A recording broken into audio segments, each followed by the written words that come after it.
Deus abençoe a todos. Estava com saudade já de ministrar a palavra. Nós vamos ser rápido hoje, né? Bem rapidinho, mas eu creio que vai ser bem objetivo. Creio que todos os irmãos, como sempre, né, nas ministrações aqui da igreja, vão ser muito abençoados. Hoje a gente vai falar de transformação. O pastor abriu o culto aqui falando, né, de João 2. Eu já convido a você ir para abrir sua Bíblia no livro de João, no capítulo 2, para a gente dar início, ser mais objetivo. Você sabe o que é transformação? A gente vai aprender um pouquinho sobre transformação e sobre qual a vontade de Deus, qual a transformação que quer fazer em nossa vida, tá bom?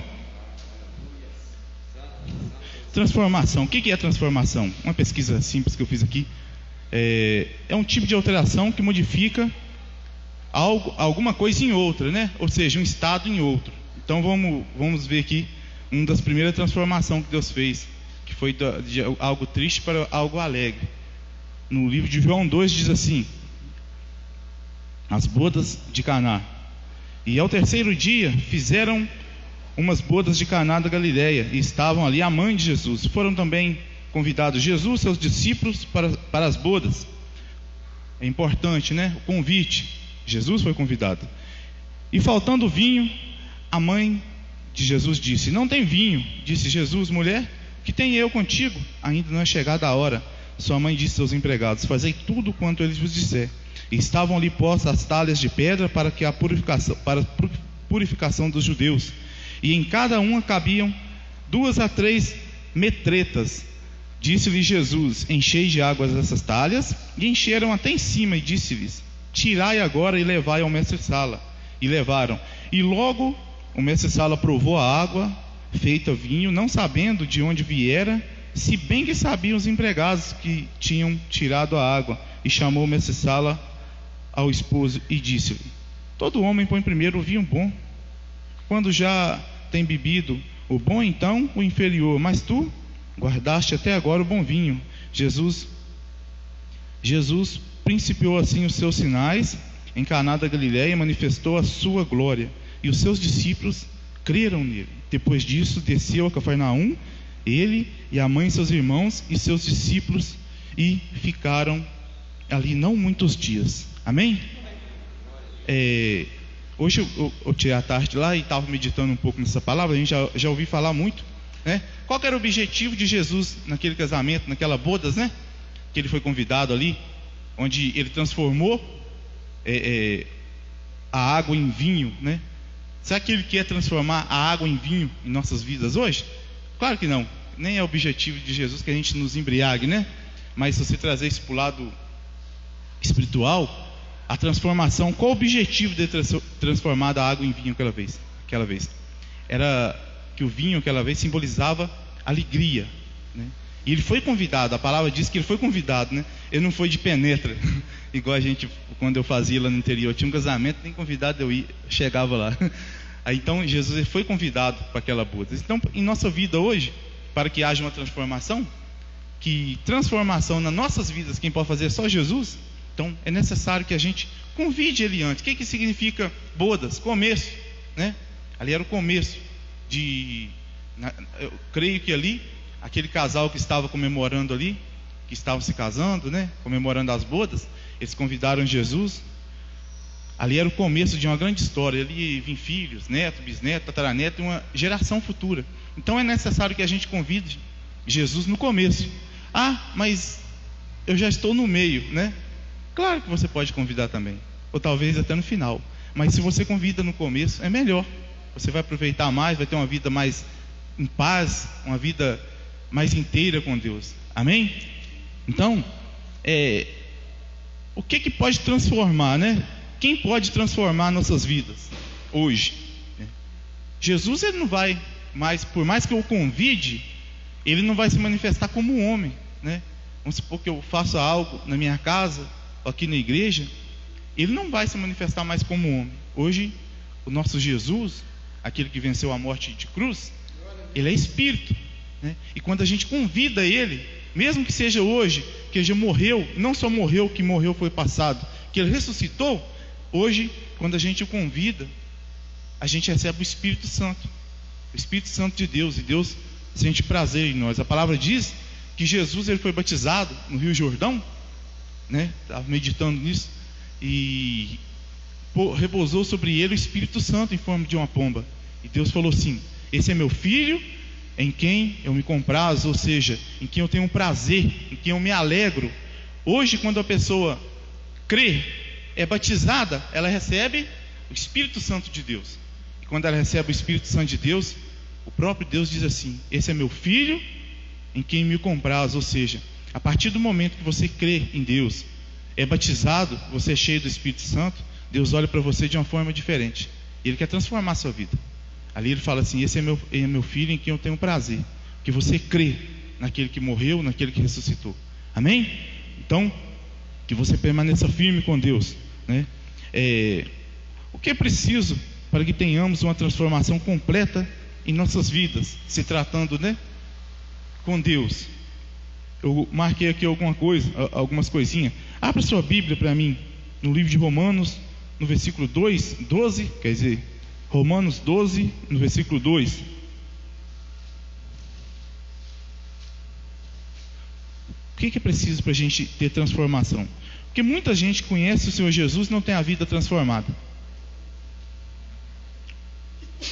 Diz assim, no livro de Romanos, no capítulo 12, versículo 2: é necessário que a gente faça isso. Não vos conformeis com este mundo, mas transformai-vos pela renovação do vosso entendimento, para que experimenteis o qual seja a boa, agradável, perfeita vontade de Deus. Ou seja, não podemos nos conformar com este mundo, né? Nos conformar com este mundo, gente, não é excluir as pessoas do mundo. Isso não. Isso é como se fosse acepção de pessoas. Não é isso não. A gente não tem que tratar ninguém com desprezo. A gente não deve compactuar com o que o mundo diz, com o que o mundo faz, com o que o mundo pensa, do jeito que o mundo age, do jeito que o mundo vê as coisas. É necessário que a gente passe esse processo, exclua o mundo. A gente tem que ser um estrangeiro nessa terra. Estava pesquisando o que é ser um estrangeiro. Suponhamos, né, aqui fala para não vos conformar com este mundo, para a renovação do vosso entendimento. Suponhamos que você se encontra debilitado, doente, né? Você vai a um médico. O médico é uma autoridade, né, instituída por Deus. A palavra de Deus diz assim que toda autoridade nessa terra, ela é instituída por Deus, assim como foi os reis, né, mestres, doutores. Então você vai ao médico, que é o processo. A gente não pode ser ignorante ao ponto de falar: eu não preciso de médico, disso. Não, Deus não tinha instituído aquela autoridade, né? Eu quero ver a pessoa falar que não precisa do juiz. Na hora do julgamento, ele tem que ir no tribunal. Então, a pessoa vai ao médico, chega lá, ela ouve uma palavra negativa, né? Ou talvez uma palavra de morte, porque tem médico que é sincero, né? Chega perto da pessoa, chama a família, né, pastor? Do jeito que tá, não vai viver muitos dias. A gente tem que se tornar um estrangeiro essa hora, sabia, pastor? A gente tem que se tornar um estrangeiro, como se estivesse falando em outra língua, porque o nosso mundo, eu falo assim, o nosso mundo não é esse mundo aqui que diz que vai ter fim. Nós cremos em um Deus verdadeiro, né? A gente se torna estrangeiro. Muitas vezes a pessoa dá ouvido à voz de todos os lados. É a voz do vizinho, do pai, da mãe, que a gente tem que obedecer. Como eu estou falando, quando se trata da fé, que não pode ouvir voz nenhuma, nos conformar, porque o meu pai e minha mãe, minha família, são pessoas que eu amo, mas quando se trata de fé, eu considero eles estrangeiros. Por quê? Porque eles negam a fé que eu tenho, entendeu? Ou seja, não crê ao ponto de me respeitar, de até, sei lá, de me aceitar, né, por um tempo ali, para a gente não ter atrito, mas negam aquilo que eu creio. Então eles se tornam estrangeiro para mim. Outra vez o vizinho chega: não vai ter jeito para isso. O vizinho está ali com a casinha dele, você construindo a construção, aí começa a olhar para você e negativar o que você está fazendo. Se torna estrangeiro, não conforma com aquilo que ele está dizendo, mas também seja sábio, não discuta, né? Mantenha-se apegado à sua fé.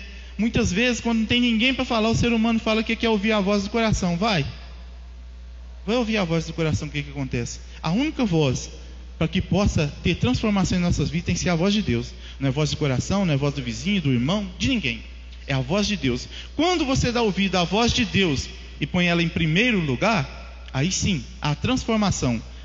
Maria, quando ela chegou perto de Jesus, falou assim: está faltando vinho, precipitada, né, ali preocupada, que até eu entendo ela, que se fosse meu caso também, se eu estivesse ali, talvez eu falaria, né? Quantas vezes eu já cheguei perto do meu patrão, já falei: o cano estourou ali, o forno deu problema aqui. Meu patrão passava e ignorava. Não é ignorância dele, ignorar, porque ele fala assim: eu tenho tantas coisas para fazer, eu sei a hora de cada coisa. Não adianta o Zezinho ficar atrás de mim, me importunando. Entendeu? Há 30 anos eu administro isso aqui, eu sei como faz. Só me avisar, tá bom. Então Jesus, naquela hora, se fez de estrangeiro para Maria. Ele saiu e falou: que tem eu contigo, mulher? Ainda não é chegada a hora. Entendeu? E ela deu ouvido a Jesus e falou com os servos, com os rapazes, falou assim: faça tudo o que ele disser. Amém? Então, quando estivermos ouvindo a voz de alguém, seja ela negativa ou positiva, só dê ouvido se for a palavra de Deus, se vir de Deus. Porque não tem como a gente querer transformação, porque, como nós sabemos, não tem transformação em outro, não tem transformação, não tem restauração, não tem cura, não tem prosperidade em ninguém. O mundo, ele só tem ilusão, só ilusão, né? Por mais que visivelmente, talvez você que vive pela fé, né? A palavra de Deus fala que o justo, ele viverá pela fé. Você olha para uma pessoa, ela está ali prosperando no seu caminho, não inveje, porque a prosperidade verdadeira, ela só vem de Deus. A cura, ela só vem de Deus. Mas o médico operou, o médico fez isso, glória a Deus, porque ali foi dada uma sabedoria, né? Foi colocada uma autoridade sobre aquelas pessoas. Mas se a mão de Deus não operar, se a mão de Deus não tocar, não vai haver transformação. Então, a gente tem que crer. Então, o que é preciso para que aconteça uma transformação? Por que muitas pessoas permanecem dentro da igreja, permanecem na obra de Deus, muitas vezes nem vive, né? Ela sobrevive, ela se arrasta ao longo dos tempos, porque ela tem dado ouvidos a outra voz, entendeu? Ela chega aqui na igreja, um dia de domingo, aí os meninos ministram louvor, o irmão ora, busca de Deus, chega aqui, ministra a palavra, e ministra, a pessoa sai daqui toda alegre, ouviu 1000 palavras de positividade, alegria, pela fé, coisa verdadeira, mas ela chega na porta, ela volta a ser o que era. Por quê? Não deu ouvido à palavra de Deus. Ela ouviu a palavra de Deus, mas deu ouvido àquilo que estava lá fora. Você decide. Você quer viver pela fé, quer viver feliz, quer viver em paz, prosperar no seu caminho? Então, dê ouvido à palavra de Deus e fique firme, porque não adianta eu ficar aqui, aí eu estou passando por uma dificuldade enorme, porque Deus não é um Deus que tem dó de pessoas, não. Ele não tem dó porque criou você para vencer. Ele fez você mais que vencedor. Basta você tomar a postura, tá? A gente não tem que ter dó de ninguém, a gente tem que ter amor, compassividade. O que é compassividade? Você não tem dó, eu passei em frente fulano, eu vi ele ali deitado no chão, fiquei com dó. Não, você tem que ser compassivo, e Deus é compassivo, porque ninguém que tem dó de você morreu na cruz para te salvar. Ninguém que tem pena de você sacrificou para que você hoje pudesse estar vivo, glorificando a Deus. Então você vai ouvir a voz de quem tem dó, de quem tem pena de você, ou você vai ouvir a voz daquele que já morreu, que já foi compassivo, que já teve compaixão de você naquela cruz? Eu prefiro ouvir a voz de Jesus, de Deus, porque Ele já fez o que tinha que fazer e está consumado. Não tem que acontecer mais nada, já aconteceu, só basta tomar posse. Mas eu estou passando por lutas. Nós estamos aqui, nós é estrangeiro. Essa luta aqui nós está passando, Jesus já venceu ela. Amém? Você crê nisso? Então, a partir de hoje, se você tem chegado até aqui, né, irmão Raimundo, o pastor Vicente e todo o pessoal da igreja, você está sentindo assim que há muito tempo, né? Você está esperando alguma transformação, alguma coisa nova, uma novidade de vida em sua vida? Eu só tenho a dizer para você: se você já confessou o Senhor Jesus como seu único Salvador, se ainda não o confesse, tá? Porque a transformação, ela não depende de coisas futuras para acontecer, não. Ela depende só das atitudes suas. Deus da confissão, ali quando você crê, né? Porque a palavra fala assim: que crê e for batizado, ele será salvo. Então, ele será salvo por quê? porque um dia Jesus vai vir e morrer na cruz? Claro que não, ele já morreu e já ressuscitou. Então está cumprido. Agora basta a gente tomar posse, aceitá-lo como nosso único e suficiente Salvador, esse presente que Deus nos deu, tomar posse disso, passar pelo batismo, tomar postura de filho de Deus, tá bom? Independente daquilo que você crê ou não. Então é necessário que esse processo, Deus não aboliu, não escolheu algumas pessoas para que passem por esse processo e outras não, todos, tá? Aquela pessoa que confessa o Senhor Jesus hoje e amanhã, né, está ali tudo preparando o batismo e Deus leva, ela alcançou a salvação, tem certeza disso, porque Deus ele é misericordioso, Ele não é justo só não, Ele é misericordioso. Mas você que tem vida, que está com saúde, que tem seu fôlego de vida, aproveite esses tempos, esses últimos tempos, e vá ter um concerto com Deus. Você que ainda não teve a transformação necessária, faça um propósito com você mesmo de ouvir a palavra de Deus, ouvir o que Deus pensa de você. Não adianta, como diz o outro, é até motivo de piada muitas vezes, né, que a gente trabalha. Não adianta eu colocar uma Fanta laranja aqui e pôr nela um rótulo de Coca-Cola e eu falar que ela é Coca-Cola. Não é, ela é Fanta laranja, entendeu? Não adianta. E o mundo está rotulando pessoas assim. O mundo, as pessoas não podem mais ver o cristão, começa a rotular, é isso, é aquilo. A pessoa está ali, já está fraco na fé. Aí vem alguém com a voz usada pelo Satanás e começa a negativá-la. A primeira vez que ela põe o pé na igreja, ela vem, Deus fala com ela, ela sai alegre, feliz dali. Ela não viu nada de errado, não vê nada de errado. Mas quando chega lá fora, o pastor é ladrão, a igreja não vale nada, os irmãos dali assim, eu não vou lá mais não, porque esse falou, mas você viu isso, presenciou? Então ouça a voz de Deus, dê crédito àquilo que Deus fala, venha para a casa de Deus com o único propósito de exaltá-lo, de buscar a presença dele, que você vai se dar muito bem e a transformação vai acontecer em sua vida. Amém? Já deu a hora, eu quero pedir a Deus que abençoe a todos os irmãos, tá bom? Que a transformação ela possa acontecer em sua vida gradativamente, mas todos os dias você, não que os outros, né? Isso aí vai ser consequência. O mestre Sala, a palavra diz que, imagine aí que o mestre Sala daquele casamento é o mundo aí fora, né? Quem te viu hoje, né? Fala assim, o irmão Wilson está passando por luta, a tendência é só piorar, né, irmão Wilson? O homem ali pensou assim, o vinho que eu estou bebendo aqui, agora vai vir outro pior. Não, se Jesus entrar, eles vão ver coisa maravilhosa na sua vida. Se você convidar Jesus hoje, você vai ver coisa, ou seja, o melhor ainda está por vir. A glória da segunda casa será maior que a da primeira. Amém? Feche seus olhos, em nome de Jesus. Você que pode, se levanta, tá? A senhora aí pode ficar sentadinha. Eu quero orar por você, eu quero convidar você a fechar seus olhos. Coloque a mão no seu coração, feche seus olhos.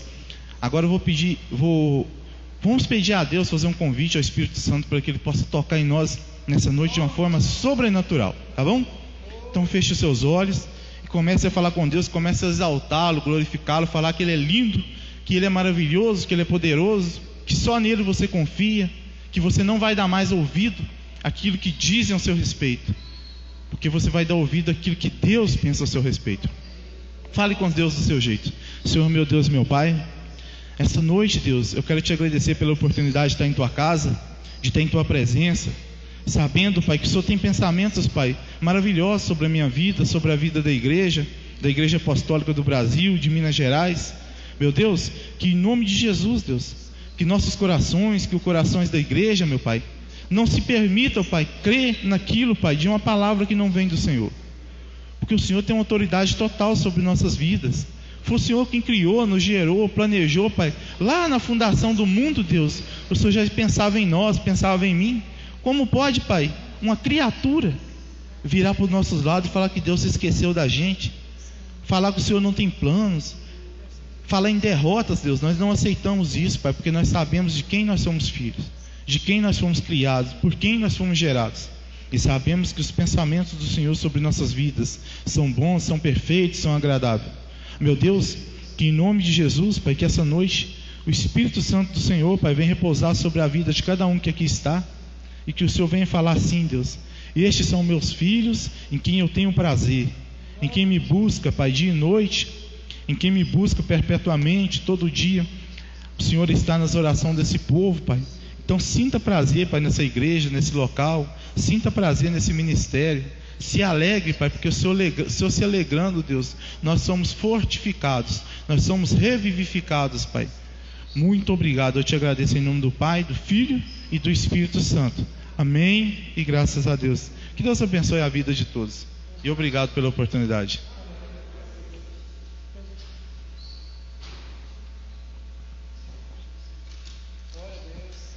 Glória a Deus. Vamos encerrar nosso culto em nome de Jesus, amém? Que todos fossem abençoados em nome de Jesus.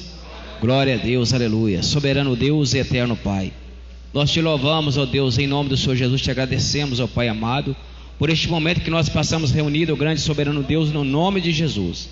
Leva-nos cada um de nós para a nossa casa, guardado e protegido, Pai querido, pelo sangue de Cristo. Pai, eu te peço agora a transformação que vem do alto do céu. Transforma o interior de nossa alma, Pai. Vem regenerar, meu Pai, tudo aquilo que é em nós, que precisa de ser mudado, que precisa de ser tirado, para que nós podemos voltar para a nossa casa transformado, não são do poder do Teu Espírito Santo, para que Cristo seja engrandecido, para que Cristo seja glorificado sobre a vida de cada um de nós. Repousa, Pai, sobre as nossas vidas, sobre a vida de cada um, Pai, do Teu povo, da Tua igreja, o Teu Santo e Divino Espírito. Nós te louvamos e te agradecemos em nome do Senhor Jesus. Que a graça de nosso Deus, o amor de nosso Senhor Jesus Cristo e a comunhão do Espírito Santo esteja sobre vós, hoje e sempre. Amém. Que Deus abençoe a todos em nome do Senhor Jesus.